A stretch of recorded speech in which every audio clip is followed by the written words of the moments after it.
প্ৰধানমন্ত্ৰী নৰেন্দ্ৰ মোদী ডাঙৰীয়া অহাকালি গুৱাহাটীত নিশা 7:30 বজাত অৱতৰণ কৰিব।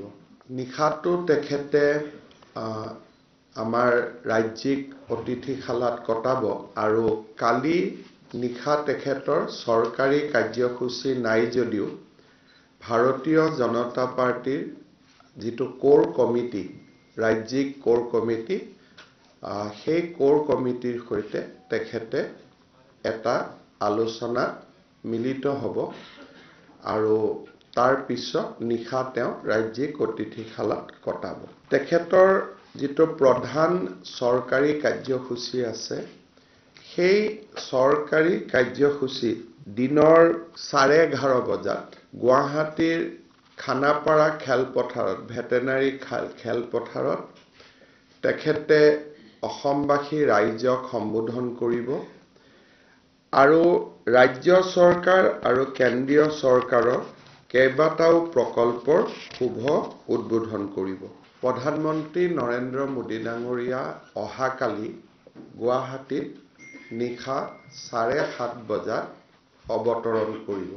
নিশাটো তেখেতে আমাৰ ৰাজ্যিক অতিথিশালাত কটাব আৰু কালি নিশা তেখেতৰ চৰকাৰী কাৰ্যসূচী নাই যদিও ভাৰতীয় জনতা পাৰ্টিৰ যিটো কোৰ কমিটি, ৰাজ্যিক কোৰ কমিটি, সেই কোৰ কমিটিৰ সৈতে তেখেতে এটা আলোচনাত মিলিত হ'ব আৰু তাৰ পিছত নিশা তেওঁ ৰাজ্যিক অতিথিশালাত কটাব।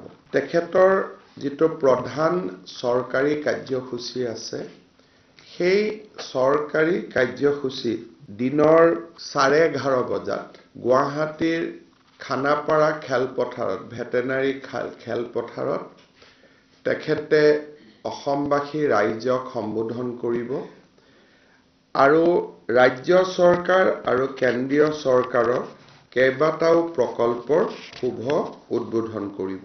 প্ৰধানমন্ত্ৰী নৰেন্দ্ৰ মোদী ডাঙৰীয়া অহাকালি গুৱাহাটীত নিশা 7:30 বজাত অৱতৰণ কৰিব।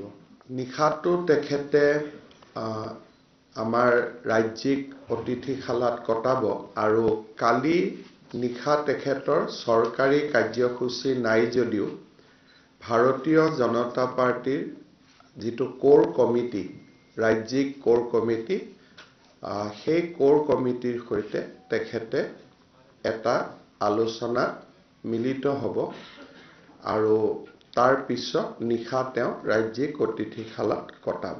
তেখেতৰ যিটো প্ৰধান চৰকাৰী কাৰ্যসূচী আছে, সেই চৰকাৰী কাৰ্যসূচী দিনৰ 11:30 বজাত গুৱাহাটীৰ খানাপাৰা খেলপথাৰত, ভেটেনাৰী খেলপথাৰত তেখেতে অসমবাসী ৰাইজক সম্বোধন কৰিব আৰু ৰাজ্য চৰকাৰ আৰু কেন্দ্ৰীয় চৰকাৰৰ কেইবাটাও প্ৰকল্পৰ শুভ উদ্বোধন কৰিব।